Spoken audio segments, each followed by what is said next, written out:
राहुल गांधी एक वैसे बलिदान परिवार से आते हैं जिन्होंने देश के लिए कुर्बानी दी और धर्म के अनुसार उनको मंदिर में प्रवेश करने का पूरा फंडामेंटल उनका राइट्स है कि वो किसी भी मंदिर में जाके वो प्रवेश कर सकते हैं। राहुल गांधी को एक तरफ आप रोक देते हैं, लेकिन दूसरी तरफ कैटरीना कैफ को आप अयोध्या में निमंत्रण देकर आप भगवान राम के कार्यक्रम में बुलाते हैं। ये कैसा परिभाषा बीजेपी सेट करना चाह रही है? जाति को जाति से, धर्म को धर्म से लड़ाकर लोकसभा चुनाव जीतने के लिए जितने भी हथकंडे हैं वो सब अपनाना चाह रही है। सुभाष चंद्र बोस जी की जयंती पर उनका वो स्लोगन याद आता था कि तुम मुझे खून दो मैं तुम्हें आज़ादी दूंगा, लेकिन सुभाष चंद्र बोस ने कभी उस खून की परिभाषा नहीं बताई कि वो मुस्लिम का खून होगा, कि हिंदू का खून होगा, कि कुर्मी का होगा, कि एसटी का होगा, कि जनरल का होगा। एक तरफ हिंदुस्तान में राम भगवान का प्राण प्रतिष्ठा का मंदिर का भव्य उत्सव बीजेपी पार्टी मना के क्रेडिट अपने आप को देना चाह रही है और धर्म को कहीं ना कहीं राजनीति से जोड़कर उसका फ़ायदा लोकसभा चुनाव में लेना चाह रही है। दूसरे तरफ एक सनातनी को मंदिर में जाने से रोका जा रहा है। राहुल गांधी हिंदू परिवार से आते हैं। राहुल गांधी एक वैसे बलिदान परिवार से आते हैं जिन्होंने देश के लिए कुर्बानी दी और धर्म के अनुसार उनको मंदिर में प्रवेश करने का पूरा फंडामेंटल उनका राइट्स है कि वो किसी भी मंदिर में जाके वो प्रवेश कर सकते हैं। राहुल गांधी को एक तरफ आप रोक देते हैं, लेकिन दूसरी तरफ कैटरीना कैफ को आप अयोध्या में निमंत्रण देकर आप भगवान राम के कार्यक्रम में बुलाते हैं।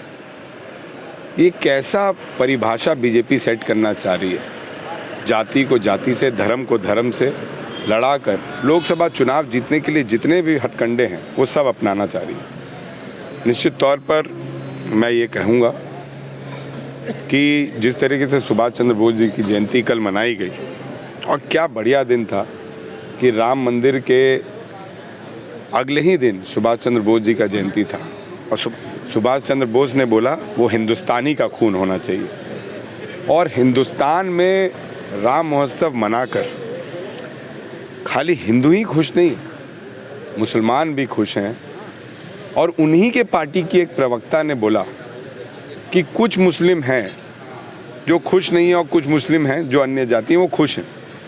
तो ये तो उन्हीं की प्रवक्ता बोल रही हैं, वो एक मुस्लिम प्रवक्ता है, उनका मैं बाइट सुन रहा था।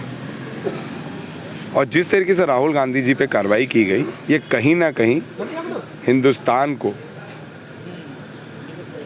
ऑल इंडिया पे नहीं बल्कि पूरे विश्व पर एक कहीं ना कहीं ब्लैक मार्क या ब्लैक धब्बा के रूप में आप साबित करने की एक परिभाषा आज से ट्रेंड शुरू कर दिए।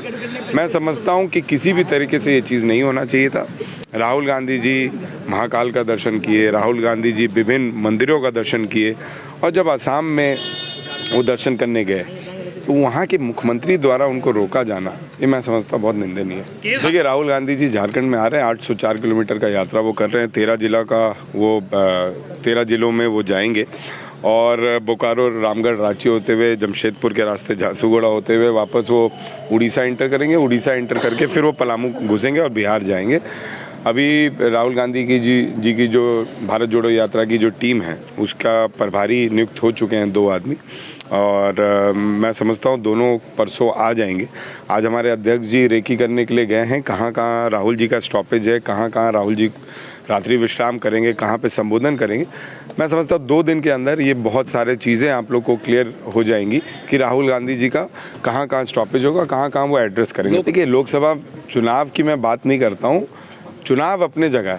हिंदुस्तान के संविधान को जिंदा रखने के लिए ये बहुत ही फ़र्क इसका पड़ेगा, क्योंकि हिंदुस्तान के संविधान की लड़ाई हम लड़ रहे हैं। कोई लोकसभा चुनाव और कोई विधानसभा चुनाव या कोई राज्य में हम शासन वापस या शासन बचाए रखने की लड़ाई नहीं कर रहे। हिंदुस्तान सबका है, हिंदुस्तान में सभी जाति एक हैं। मैं हिंदू धर्म से आता हूँ और भरपूर रूप से अपने धर्म को सम्मान करना मेरा कर्तव्य है। और आपने देखा होगा जिस तरीके से राम महोत्सव मनाया गया, मैंने भी राम महोत्सव मनाया, लेकिन फ़र्क यही था कि मेरे राम महोत्सव के पंडाल में भगवा के साथ हिंदुस्तान का तिरंगा का भी कपड़ा था, खाली भगवा ही नहीं था, क्योंकि मैं हिंदुस्तानी हूँ और हिंदुस्तानी होने के नाते सब धर्म की रक्षा करना मेरा कर्तव्य बनता है।